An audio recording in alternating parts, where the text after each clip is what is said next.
Dans le salon faiblement éclairé, l'atmosphère était chargée de non-dits. Les membres de la famille se regardaient, chacun conscient des tensions sous-jacentes, mais personne n'osait briser le silence. C'était une danse délicate, un bal où chacun évitait les pas qui pourraient les mener à une conversation difficile. Ils ne réalisaient pas que cette esquive constante était en train de creuser un fossé entre eux, un fossé qui risquait de devenir infranchissable. Marie, la plus jeune, avait toujours eu le talent de mettre un baume sur les blessures familiales. Elle avait appris à apaiser les conflits avec des sourires et des plaisanteries, mais au fond d'elle, elle savait que ce n'était qu'un pansement temporaire. En évitant ces conversations difficiles, ils ignoraient l'opportunité de guérir ensemble, de se rapprocher véritablement. Pourquoi ne pouvons-nous pas simplement parler ? Finit-elle par demander, sa voix tremblante trahissant son impatience. Les regards se tournèrent vers elle, puis rapidement détournés, comme si le simple fait d'évoquer le sujet pouvait provoquer une tempête. Chaque membre ressentait la même chose, la peur d'être jugé ou rejeté. Pourtant, ce silence pesant leur faisait perdre une chance précieuse de renforcer leur lien. Jean, le père, savait que ses enfants attendaient quelque chose de lui. Il avait toujours cru que protéger sa famille signifiait éviter les conflits. Mais il commençait à comprendre que cette stratégie n'était qu'une illusion. Les vérités cachées ne disparaissaient pas. Elles s'accumulaient, créant une pression insoutenable. Cette soirée pourrait être leur dernière chance d'ouvrir la porte à des dialogues sincères avant qu'il ne soit trop tard. Avec une profonde inspiration, il se leva. « Écoutez, je sais que nous avons tous nos propres luttes et nos secrets. Mais si nous ne parlons pas maintenant, nous risquons de perdre ce que nous avons de plus précieux, notre lien. » Sa voix résonna dans la pièce comme un appel à l'action. Les murs étaient encore chargés d'hésitation, mais quelque chose avait changé. Les cœurs battants s'ouvraient lentement à la possibilité d'une vraie communication. L'évitement des conversations difficiles n'était plus une option. Ils avaient enfin pris conscience du prix à payer pour rester silencieux. Chaque regard échangé portait la promesse d'un engagement renouvelé envers l'honnêteté et la vulnérabilité. Ce moment marquait un tournant. Ils avaient compris que parler de leurs peurs et de leurs douleurs était la clé pour éviter de perdre ce qu'ils chérissaient tant. Les mots de Jean avaient ouvert une brèche dans le mur d'incompréhension qui s'était érigé entre eux. Cependant, malgré cette promesse tacite d'échange, chacun restait prisonnier de ses propres pensées et émotions. Ils ne savaient pas encore que derrière chaque silence se cachaient des besoins émotionnels non exprimés, des appels à l'aide ignorés. Sophie, la sœur aînée, ressentait un profond vide. Elle avait toujours été celle qui prenait soin des autres, mais dans sa quête d'apporter du soutien, elle avait oublié de s'occuper de ses propres besoins. Les rires qu'elle partageait avec sa famille masquaient une solitude grandissante. « Pourquoi personne ne me demande comment je vais ?» pensa-t-elle, tandis qu'un frisson de tristesse la traversait. Elle avait tant besoin d'être entendue, mais elle craignait que ces mots ne soient qu'un poids supplémentaire pour ceux qui l'entouraient. De son côté, Lucas, le frère cadet, se sentait invisible. Il observait ses parents et sa sœur essayer de déchiffrer leurs émotions sans jamais vraiment les comprendre. « Je veux qu'il voie ma douleur », murmura-t-il intérieurement. Chaque fois qu'il tentait d'exprimer son mal-être, il était accueilli par des sourires forcés ou des distractions maladroites. Il réalisait maintenant que son besoin d'attention et de validation était resté en suspens, inassouvi. Marie, tout en regardant ses proches, comprit que chacun d'eux souffrait en silence. Elle se demanda combien de fois ils avaient ignoré les signaux des autres par peur d'entrer dans des discussions inconfortables. La peur de blesser ou de décevoir avait pris le pas sur l'empathie et la compréhension mutuelle. « Nous avons tous des besoins », lança-t-elle soudainement, rompant le fil de la pensée collective. « Nous avons besoin d'être écoutés, compris, aimés pour qui nous sommes vraiment. » Sa voix résonna dans la pièce comme un cri du cœur. C'était comme si elle avait allumé une lumière dans l'obscurité. Jean hocha la tête lentement, conscient qu'il avait souvent minimisé les émotions de ses enfants pour éviter les conflits. Mais ce soir-là, il comprenait que négliger les besoins émotionnels des autres n'était pas un acte de protection. C'était une forme de rejet déguisé. Ignorer leur lutte personnelle signifiait aussi leur refuser la possibilité de se connecter réellement. Leurs regards se croisèrent à nouveau, cette fois chargés d'une nouvelle détermination. Ils comprenaient maintenant que chaque émotion non partagée était un cri étouffé qui ne demandait qu'à être libéré. La véritable force d'une famille réside dans sa capacité à accueillir les vulnérabilités de chacun sans jugement. Ainsi, ils commencèrent à parler non seulement des peurs et des douleurs, mais aussi des désirs et des rêves inavoués. La magie opérait lentement, mais sûrement. Chaque mot échangé agissait comme un baume apaisant sur leurs âmes blessées. Il prenait conscience que l'écoute active était le premier pas vers la guérison collective et que reconnaître les besoins émotionnels des autres serait désormais une priorité partagée. Dans cette pièce chargée d'émotions refoulées, il prenait enfin conscience que chacun d'eux avait besoin non seulement d'être entendu, mais aussi d'être vu pour ce qu'ils étaient réellement, avec leurs défauts et leurs luttes, avant qu'il ne soit trop tard pour réparer ce qui était brisé entre eux. Les jours qui suivirent cette nuit décisive, une sorte de calme précaire s'installa dans la maison.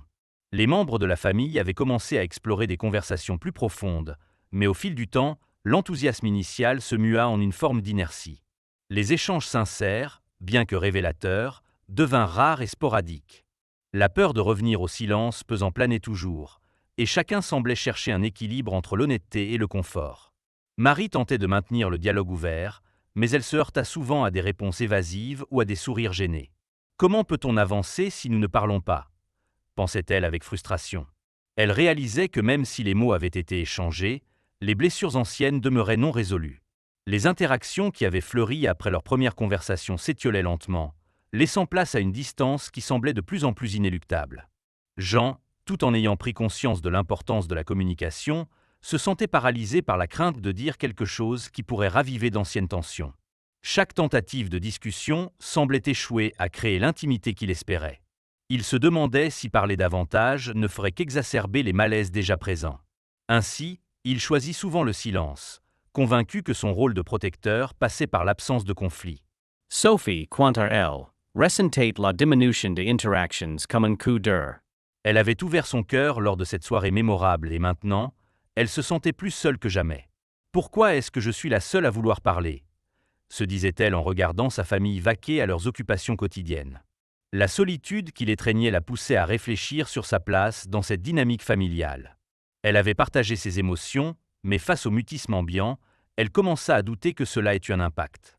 Lucas observait ce silence croissant avec une inquiétude grandissante. Il se sentait en décalage avec le reste de sa famille. Ses propres luttes restaient cachées sous une couche de désintérêt apparent. Chaque jour qui passait sans une vraie conversation creusait encore plus le fossé entre eux. Il s'était promis d'être plus vocal sur ses besoins, mais l'angoisse du rejet l'empêchait de franchir le pas. Les dîners familiaux devenaient des rituels monotones où chacun se perdait dans son assiette, évitant soigneusement les regards des autres. Les rires qui résonnaient autrefois dans la pièce semblaient avoir disparu, remplacés par un malaise palpable. Cette routine morose ne faisait qu'accentuer le sentiment d'isolement qui s'était installé au sein du foyer. Marie décida, alors qu'il était temps d'agir, pour briser cette spirale descendante. Elle convoqua une réunion familiale informelle, espérant raviver la flamme des échanges sincères qu'ils avaient connus quelques semaines auparavant. Mais lorsqu'elle aborda le sujet avec précaution, elle fut accueillie par des soupirs et des hochements de tête distraits. « Je sais que ça peut être difficile, mais n'oublions pas ce que nous avons commencé ensemble, » plaida-t-elle avec passion. Sa voix tremblante trahissait son désir ardent de rétablir le lien entre eux. Cependant, ces mots tombèrent dans un vide accablant. Leurs interactions avaient diminué non seulement en quantité, mais aussi en qualité. Leur cœur était emprisonné derrière des murs invisibles érigés par la peur et l'incompréhension. Chacun savait qu'il devait faire un pas vers l'autre pour éviter que ces moments partagés ne deviennent de simples souvenirs d'un temps révolu. Les jours passèrent et Marie observa chaque membre de sa famille s'enfermer davantage dans leur propre monde. Les écrans prenaient le pas sur les discussions en tête-à-tête. Les échanges superficiels remplaçaient les conversations profondes qu'ils avaient tant désirées. Ce constat lui fit réaliser que sans effort conscient pour reconnecter leurs âmes, ils risquaient non seulement de perdre ces instants précieux, mais aussi l'essence même de ce qui les avait unis jusqu'à présent.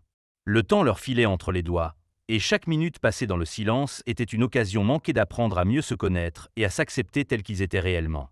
C'était un appel urgent à agir avant qu'il ne soit trop tard pour réparer les fils fragiles qui les reliaient encore ensemble dans cette danse délicate qu'était leur vie familiale. Les jours se transformaient en semaines, et la vie reprenait son cours avec une banalité déconcertante. Chacun, absorbé par ses propres préoccupations, commença à prioriser des engagements extérieurs au détriment des liens familiaux. Jean s'enfonçait dans son travail, pensant que les heures supplémentaires lui permettraient de fournir une meilleure sécurité pour sa famille. Les réunions tardives devenaient fréquentes, et il justifiait son absence par la nécessité de répondre aux exigences professionnelles. Sophie, de son côté, trouva refuge dans un groupe d'amis qui partageaient ses passions. Elle s'investissait corps et âme dans des activités sociales, espérant combler le vide émotionnel laissé par la distance grandissante avec sa famille. Chaque sortie, Chaque événement l'éloignait un peu plus de ceux qui comptaient vraiment pour elle. Elle se disait que ces moments de joie avec des amis étaient une échappatoire nécessaire, mais au fond, elle savait qu'ils n'étaient qu'un palliatif à sa solitude. Lucas, quant à lui, se plongeait dans ses études et ses loisirs. Il passait des heures à jouer à des jeux vidéo ou à explorer de nouveaux centres d'intérêt, cherchant désespérément à éviter la tristesse qui l'habitait. Dans ce monde virtuel, il pouvait être quelqu'un d'autre, loin des attentes et des non-dits qui pesaient sur ses épaules. Mais cet échappatoire ne faisait qu'accentuer son sentiment d'isolement lorsqu'il se retrouvait seul dans sa chambre après chaque session de jeu. Marie observait ce désengagement croissant avec une profonde inquiétude. Elle réalisait que chacun semblait avoir trouvé une excuse pour s'éloigner plutôt que de se rapprocher. Les activités individuelles prenaient le pas sur les moments passés ensemble. La salle à manger, autrefois animée de rires et de discussions, était devenue le théâtre de repas silencieux où chacun était rivé à son téléphone ou perdu dans ses pensées. Lors d'un dîner où ils étaient tous réunis pour la première fois depuis longtemps, l'ambiance était lourde. Jean jetait des coups d'œil furtifs à son ordinateur portable sur la table, Sophie feuilletait distraitement un magazine, et Lucas grattait nerveusement son assiette sans vraiment y prêter attention. Marie sentit une boule se former dans sa gorge alors qu'elle réalisait que leur dynamique avait changé. Les murs invisibles entre eux étaient devenus des barrières tangibles. « Est-ce que ça vaut vraiment le coup ?» murmura-t-elle finalement, brisant le silence pesant. Ces mots résonnèrent comme un écho dans la pièce. « Nous sommes ici ensemble, mais nous sommes si loin les uns des autres. » Jean leva les yeux de son écran, surpris par cette intrusion soudaine dans le mutisme ambiant. « Je suis juste occupé, » balbutia-t-il en détournant le regard. « Occupé par quoi ?» demanda Marie avec une intensité nouvelle. « Par des choses qui ne nous rapprochent pas. » Les mots étaient sortis avec plus de force qu'elle ne l'avait prévu. Elle cherchait désespérément à faire prendre conscience à sa famille que le temps passé ensemble était précieux. Sophie posa le magazine et croisa les bras sur la table. « Je pensais que je pouvais trouver du réconfort ailleurs, » admit-elle timidement. « Mais cela ne remplace pas ce dont j'ai réellement besoin. » Lucas sembla hésiter avant d'ajouter « Je me sens invisible quand vous êtes tous occupés. C'est comme si mes luttes n'importaient pas tant que ça. » Un silence lourd s'installa après cette confession inattendue. Ces échanges révélaient lentement l'ampleur du désengagement qui s'était installé parmi eux. Les activités extérieures avaient pris le pas sur leurs relations internes, laissant derrière elles un vide émotionnel grandissant qui menaçait leur unité. Marie savait maintenant qu'il était crucial de redéfinir leurs priorités familiales avant qu'elles ne deviennent irrémédiables. Alors qu'ils commençaient enfin à réaliser l'importance du lien familial, chacun devait faire un choix. Continuer à s'enfermer dans leurs engagements individuels ou se battre pour raviver la flamme de leur connexion. Marie comprit que ce serait un effort collectif. Une décision consciente de placer leurs relations au cœur de leur vie au lieu de laisser les distractions du monde extérieur dicter leur dynamique familiale. Ce moment marquait peut-être un tournant, mais la route vers la réconciliation serait semée d'embûches et nécessiterait du courage et une volonté inébranlable d'affronter les vérités difficiles qu'ils avaient longtemps évitées. Les jours qui suivirent cette soirée révélatrice, la famille continua de naviguer dans une mer d'incompréhension. Les tentatives de dialogue amorcées par Marie avaient ouvert une brèche, mais l'enthousiasme initial se dissipait lentement face à la réalité de leur vie trépidante. Chacun semblait plus préoccupé par ses propres engagements que par le besoin urgent de se reconnecter. Jean, toujours englué dans son travail, avait pris l'habitude de rentrer tard, souvent épuisé et distrait. Les réunions de famille qu'il promettait de planifier étaient reléguées au dernier plan, remplacées par des projets professionnels qu'il jugeait prioritaires. « Je le fais pour vous », se répétait-il, mais au fond, il savait que cette excuse n'était qu'un masque pour cacher sa peur de l'intimité. Sophie, quant à elle, s'était plongée dans une multitude d'activités sociales. Elle s'était inscrite à des cours de yoga, des ateliers artistiques et des sorties entre amis. Bien qu'elle s'amusât, un sentiment de vide l'accompagnait constamment. Chaque fois qu'elle rentrait chez elle après une soirée animée, elle réalisait avec amertume que ces moments de joie ne compensaient pas l'absence d'échanges significatifs avec sa famille. « Pourquoi est-ce que je me sens encore seule ?» se demandait-elle en scrutant les murs silencieux de leur maison. Lucas, lui, trouva refuge dans les jeux vidéo et les séries. Il créait des mondes imaginaires où il pouvait échapper à la douleur d'une connexion familiale déficiente. À chaque fois qu'il était invité à sortir ou à participer à une activité familiale, il trouvait une excuse pour rester chez lui. La peur du rejet le paralysait. Il craignait que ses efforts soient vains face à l'indifférence apparente de ses proches. Marie observait ce désengagement croissant avec un mélange d'inquiétude et de frustration. Elle savait que la clé pour renforcer leur lien résidait dans des activités partagées, Mais chaque proposition qu'elle faisait semblait tomber dans l'oubli. « Que diriez-vous d'une sortie en famille ce week-end » avait-elle suggéré un soir, mais les réponses étaient tièdes et distraites. « J'ai déjà quelque chose de prévu » avait répondu Jean sans même lever les yeux de son ordinateur. « Peut-être une autre fois » avait murmuré Sophie en feuilletant son téléphone. « Je dois étudier » avait ajouté Lucas, évitant le regard de sa sœur. À chaque refus poli ou détournement d'attention, Marie sentait son cœur se serrer un peu plus. Elle commençait à comprendre que leur manque d'intérêt pour les activités partagées était symptomatique d'un problème plus profond. Chacun se battait avec ses propres luttes intérieures tout en ignorant celles des autres. C'est alors qu'elle décida d'organiser une soirée film familiale. Juste un film ensemble, se dit-elle en espérant que ce moment simple pourrait raviver leur connexion. Elle choisit avec soin un film qui avait marqué leur enfance, quelque chose qui évoquait des souvenirs heureux et résonnait avec leur rire d'antan. Le jour J, Marie prépara des collations et mit la télévision en marche dans le salon. En attendant que les membres de sa famille arrivent, elle ressentit une vague d'espoir mêlée d'appréhension. Quand Jean entra finalement dans la pièce après une longue journée de travail, il écarquilla les yeux devant l'atmosphère chaleureuse qu'elle avait créée. « Qu'est-ce qui se passe ici » demanda-t-il avec un sourire surpris. « Une soirée film » répondit-elle avec enthousiasme. « J'ai pensé que ça nous ferait du bien de passer du temps ensemble. » Sophie arriva peu après, son visage fatigué mais curieux face à cette initiative inattendue. Lucas traîna les pieds derrière elle, mais quelque chose dans l'ambiance conviviale semblait attirer son attention.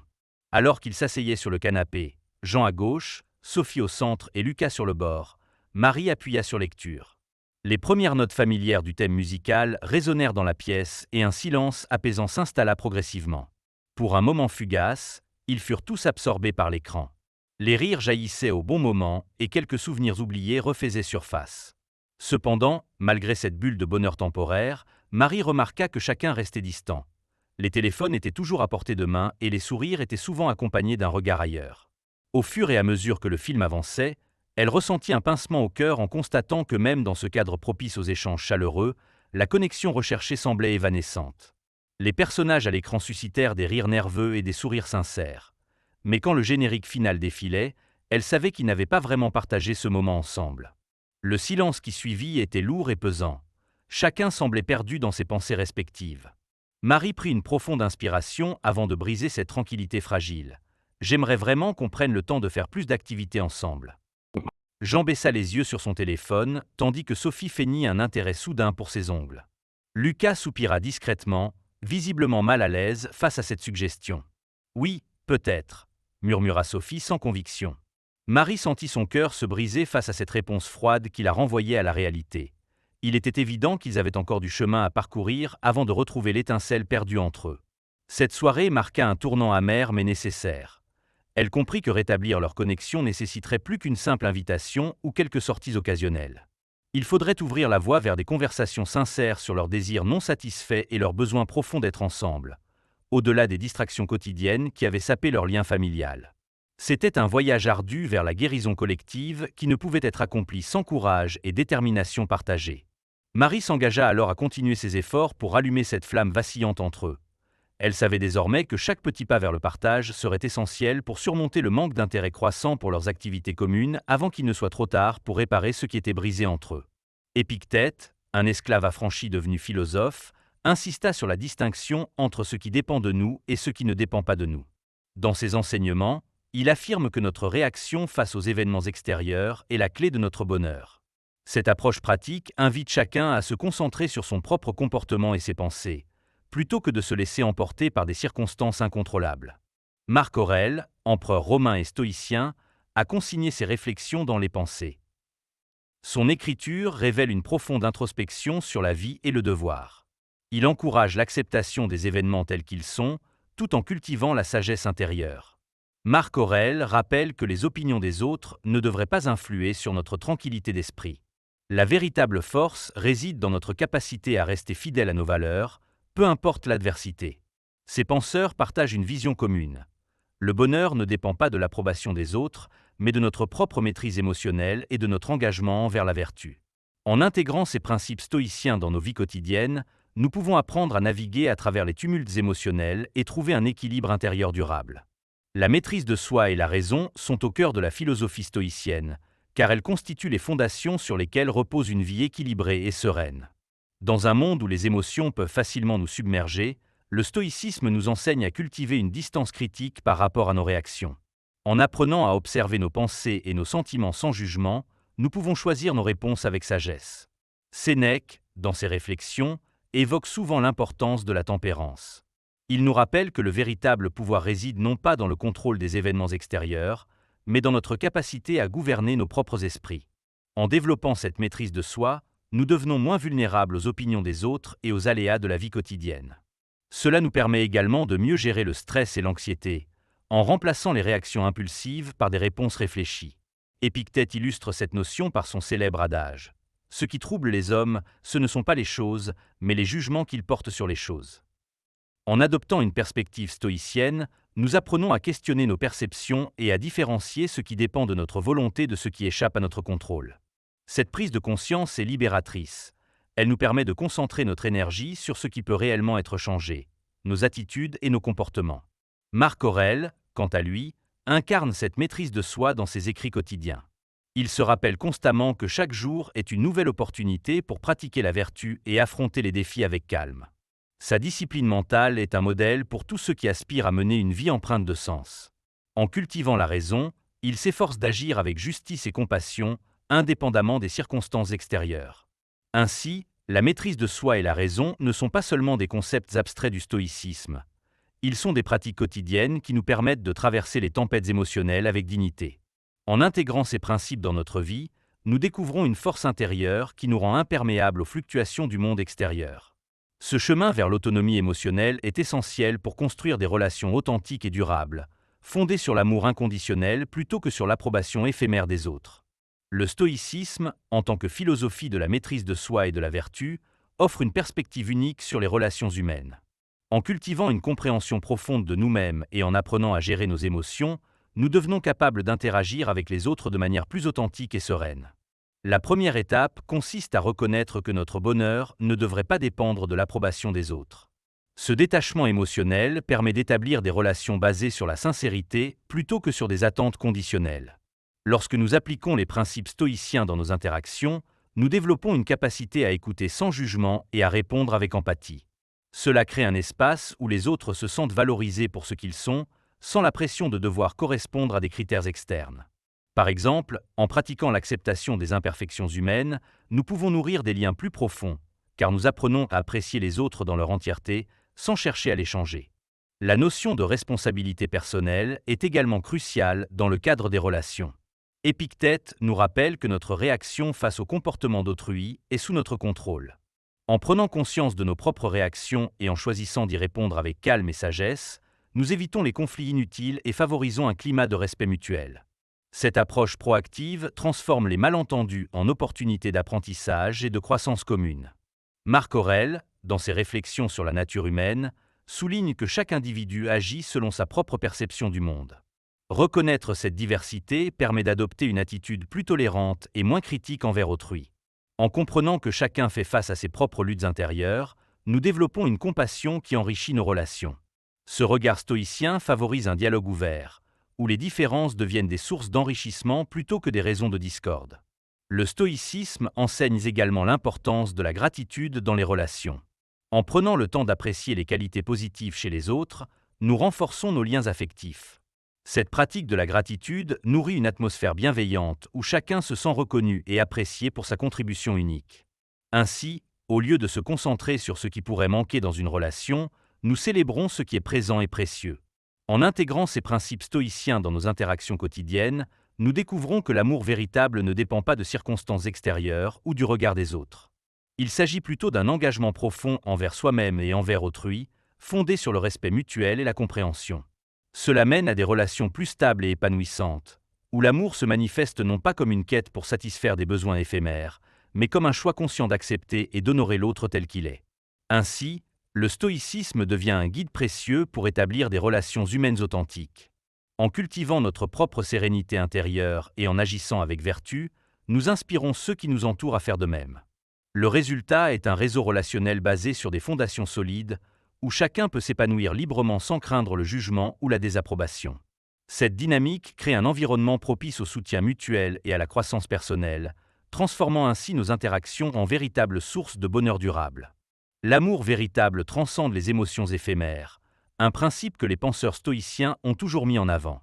Contrairement aux passions passagères, qui peuvent être influencées par des facteurs externes ou par des attentes irréalistes, l'amour authentique repose sur une compréhension profonde et stable de soi-même et des autres. Sénèque, dans ses écrits, nous invite à voir au-delà des apparences et à rechercher la substance des relations humaines. Il affirme que l'amitié véritable se nourrit de la vertu et du respect mutuel, plutôt que de plaisirs fugaces. Épictète nous rappelle que les émotions sont souvent le résultat de nos jugements. Lorsque nous développons un amour basé sur une acceptation inconditionnelle, nous apprenons à dissocier notre valeur personnelle de l'approbation des autres. Ce détachement permet d'établir des relations plus saines, où l'on peut aimer sans crainte de perdre ou de souffrir. La sagesse stoïcienne nous enseigne que l'amour ne devrait pas être une source d'anxiété, mais plutôt un espace de sécurité et d'épanouissement. Marc Aurèle, dans ses réflexions quotidiennes, souligne que chaque interaction humaine est une occasion d'exercer notre vertu. En cultivant la patience et la compréhension, nous sommes en mesure de transcender les réactions émotionnelles impulsives qui peuvent nuire à nos relations. L'amour véritable se manifeste alors dans notre capacité à soutenir ceux qui nous entourent, même lorsque les temps sont difficiles. Cette résilience émotionnelle forge des liens plus profonds, car elle repose sur une fondation solide d'acceptation et de respect.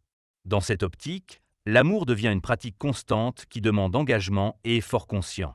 Il n'est pas simplement une réponse à des stimuli extérieurs, mais une décision délibérée d'honorer l'autre dans sa complexité. En intégrant cette approche stoïcienne dans nos vies amoureuses, nous découvrons que le véritable amour est un choix réfléchi qui transcende les hauts et les bas émotionnels. La notion de gratitude est également essentielle pour nourrir cet amour authentique.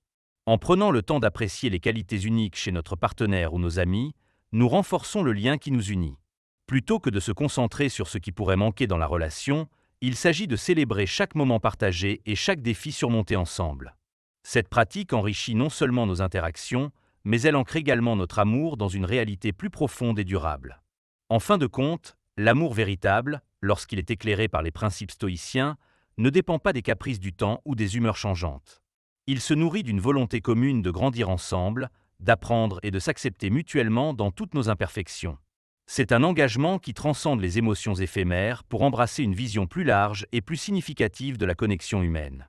Ainsi, en cultivant cet amour durable et conscient, nous créons des relations qui non seulement survivent aux tempêtes émotionnelles, mais s'épanouissent grâce à elles. Chaque défi devient une opportunité d'approfondir notre compréhension mutuelle et d'affirmer notre engagement envers l'autre. L'amour véritable devient alors un phare dans nos vies, illuminant notre chemin vers la sérénité intérieure et l'épanouissement personnel. L'amour basé sur des attentes et des besoins personnels, souvent éphémères et fragiles, est un terrain glissant qui peut facilement mener à la déception. Dans cette perspective, les relations deviennent un miroir de nos désirs insatisfaits plutôt qu'un espace d'épanouissement mutuel. Les attentes peuvent se manifester sous différentes formes: désir d'attention, besoin de validation ou encore recherche de sécurité émotionnelle. Ces éléments, bien que compréhensibles, peuvent rapidement transformer l'amour en une transaction où chacun espère obtenir quelque chose en retour. Sénèque avertit que cet amour conditionnel repose sur une fondation instable. Lorsque nous attendons de l'autre qu'il comble nos besoins personnels, nous plaçons notre bonheur entre ses mains. Cette dépendance peut engendrer frustration et ressentiment lorsque l'autre ne répond pas à nos attentes. La sagesse stoïcienne nous enseigne que le véritable amour ne devrait pas être soumis à ces conditions fluctuantes. Au contraire, il doit s'enraciner dans une acceptation inconditionnelle de l'autre tel qu'il est. Épictète souligne l'importance de reconnaître que nos émotions sont souvent le résultat de nos propres jugements. Lorsqu'on nourrit des attentes, nous risquons d'interpréter les actions de l'autre à travers le prisme de notre propre insatisfaction. Cela crée un cycle vicieux où chaque interaction est teintée d'une pression constante pour satisfaire des besoins souvent irréalistes. En adoptant une approche stoïcienne, il devient essentiel de s'interroger sur la nature de nos attentes et sur leur impact sur notre bonheur. Marc Aurèle, dans ses réflexions, nous rappelle que chaque individu a ses propres luttes et aspirations. Reconnaître cette diversité humaine permet d'adopter une attitude plus tolérante envers les imperfections de ceux qui nous entourent. Lorsque nous apprenons à aimer sans chercher à remplir nos propres vides émotionnels, nous ouvrons la voie à des connexions plus authentiques. Cet amour inconditionnel repose sur la volonté d'accepter l'autre dans son intégralité, sans tenter de le modeler selon nos désirs. La pratique de la gratitude joue également un rôle clé dans ce processus. En choisissant d'apprécier les qualités uniques chez notre partenaire ou nos amis, nous shiftons notre attention des attentes vers une reconnaissance sincère de ce qui est déjà présent. Cette attitude renforce non seulement notre lien affectif, mais favorise également un climat relationnel sain où chacun se sent valorisé pour sa contribution unique.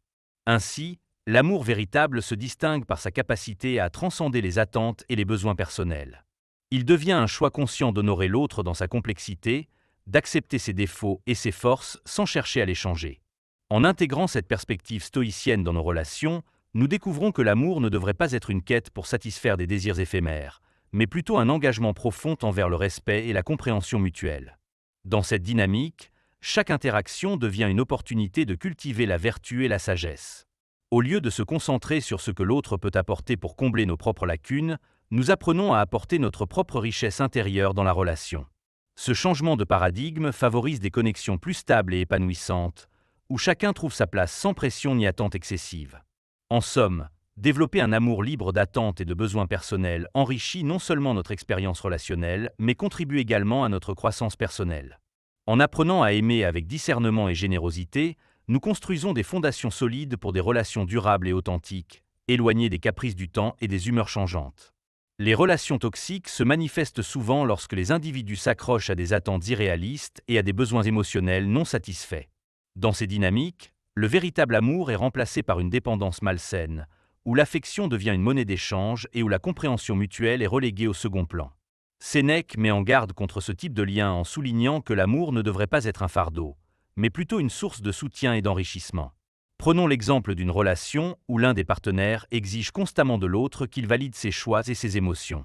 Cette attente crée une pression insoutenable, transformant chaque interaction en un test de loyauté ou d'engagement.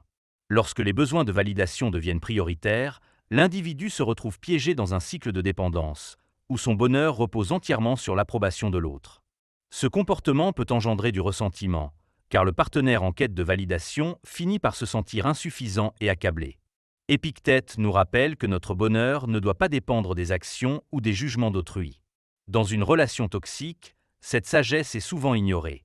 L'individu qui attend une validation constante peut développer des sentiments d'anxiété et d'insatisfaction, entraînant des conflits fréquents et une communication défaillante. La peur du rejet ou de l'abandon peut alors conduire à des comportements manipulateurs ou possessifs, exacerbant la toxicité de la relation. Un autre exemple courant de relation toxique se trouve dans les dynamiques où l'un des partenaires impose ses propres aspirations et désirs à l'autre. Cela se manifeste par un contrôle excessif sur les choix professionnels, les amitiés ou même les loisirs du partenaire. Ce besoin de domination découle souvent d'une insécurité personnelle, où la personne tentant de contrôler cherche à compenser ses propres manques intérieurs. Marc Aurèle souligne que chacun fait face à ses propres luttes. Cependant, lorsque cette lutte devient un moyen de manipulation, la relation perd sa vertu fondamentale. Les relations basées sur la jalousie sont également emblématiques de toxicité. La jalousie naît souvent d'un manque de confiance en soi et peut mener à des accusations infondées et à un besoin constant de surveillance. Ce climat de méfiance crée une atmosphère pesante, où la communication saine est remplacée par des disputes incessantes. Dans ce contexte, la sagesse stoïcienne enseigne qu'il est crucial de reconnaître nos propres insécurités et de travailler à les surmonter plutôt que de les projeter sur autrui. Enfin, il existe des relations où l'un des partenaires adopte une attitude passive-agressive. Cela se traduit par des comportements tels que le silence radio ou des remarques sarcastiques pour exprimer son mécontentement sans jamais aborder directement le problème.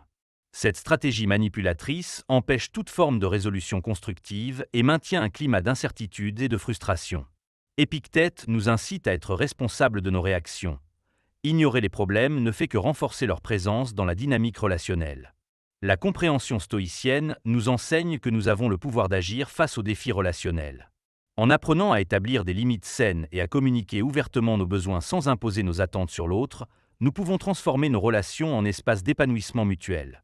Reconnaître les signes d'une relation toxique est essentiel pour préserver notre bien-être émotionnel et favoriser une dynamique plus équilibrée. Apprendre à se détacher des opinions des autres est une compétence cruciale dans la quête d'une vie épanouissante et authentique, particulièrement à travers le prisme du stoïcisme. Ce détachement ne signifie pas ignorer les feedbacks constructifs ou les critiques justifiées, mais plutôt développer une résilience face aux jugements extérieurs qui peuvent influencer notre bien-être émotionnel. Sénèque nous enseigne que notre tranquillité d'esprit ne devrait jamais être compromise par les pensées d'autrui. Il affirme que l'opinion des autres est souvent le reflet de leur propre lutte et insécurité, et non un jugement objectif sur notre valeur. En prenant conscience de cette réalité, nous pouvons choisir de valoriser notre propre perception de nous-mêmes plutôt que de dépendre des échos extérieurs. Cette prise de conscience est libératrice. Elle nous permet de cultiver une estime de soi qui n'est pas soumise aux fluctuations des approbations sociales. Épictète, quant à lui, évoque la distinction fondamentale entre ce qui dépend de nous et ce qui ne dépend pas de nous. Nos reactions aux opinions de autres, relevant de notre domaine d'action. Ainsi, en apprenant à gérer nos émotions face aux jugements externes, nous renforçons notre capacité à rester fidèles à nos valeurs. Cette maîtrise de soi est essentielle pour éviter que les critiques ou les compliments ne deviennent des sources de stress ou de pression. Marc Aurèle, dans ses réflexions personnelles, rappelle l'importance d'accepter la nature humaine dans toute sa complexité. Chaque individu a ses propres expériences et perceptions qui colorent son jugement. En reconnaissant cette subjectivité, nous pouvons développer une attitude plus tolérante envers les opinions divergentes. Cela ne signifie pas que nous devons les accepter aveuglément. Au contraire, cela nous incite à questionner leur validité et leur pertinence dans notre vie. Le processus d'apprentissage à se détacher commence par une autoréflexion honnête. Interroger nos motivations et nos besoins peut éclairer pourquoi certaines opinions nous affectent plus que d'autres. Par exemple, si un commentaire négatif sur notre travail suscite une réaction intense, il peut être utile d'explorer la source de cette sensibilité. Cherchons-nous validation dans notre carrière ? En identifiant ces besoins sous-jacents, nous pouvons commencer à travailler sur notre indépendance émotionnelle. Pratiquer la gratitude joue également un rôle clé dans cette démarche. En nous concentrant sur ce que nous apprécions chez nous-mêmes et chez les autres, nous shiftons notre attention des jugements externes vers une reconnaissance intérieure plus solide. Cela renforce notre confiance en soi et diminue l'impact des critiques extérieures. Comme Marc Aurèle l'indique, chaque jour est une occasion de cultiver cette perspective positive. L'art de l'auto-affirmation est également essentiel pour se détacher des opinions des autres. En affirmant nos valeurs et nos choix avec conviction, nous créons une barrière protectrice contre les influences négatives. Cela implique d'avoir le courage de défendre nos croyances et nos décisions, même lorsque celles-ci ne correspondent pas aux attentes des autres. Cette assertivité ne doit pas être confondue avec l'arrogance. Elle repose sur une compréhension profonde de qui nous sommes et ce que nous représentons. La pratique du détachement émotionnel s'améliore avec le temps et l'expérience. En affrontant progressivement des situations où les opinions des autres ont tendance à peser lourdement sur nous, nous développons notre résilience. Chaque interaction devient alors un exercice dans lequel nous pouvons tester notre capacité à rester centrés sur nous-mêmes tout en maintenant un respect pour les perspectives des autres. En fin de compte, apprendre à se détacher des opinions des autres ouvre la voie à une vie plus authentique et sereine. Cela libère non seulement notre esprit des chaînes du jugement extérieur, mais favorise également des relations plus profondes basées sur le respect mutuel plutôt que sur la conformité ou la recherche d'approbation. Dans ce cheminement vers l'autonomie émotionnelle, chaque pas vers la maîtrise de soi devient une affirmation de notre valeur intrinsèque, renforçant ainsi notre engagement envers la vertu et la sagesse stoïcienne.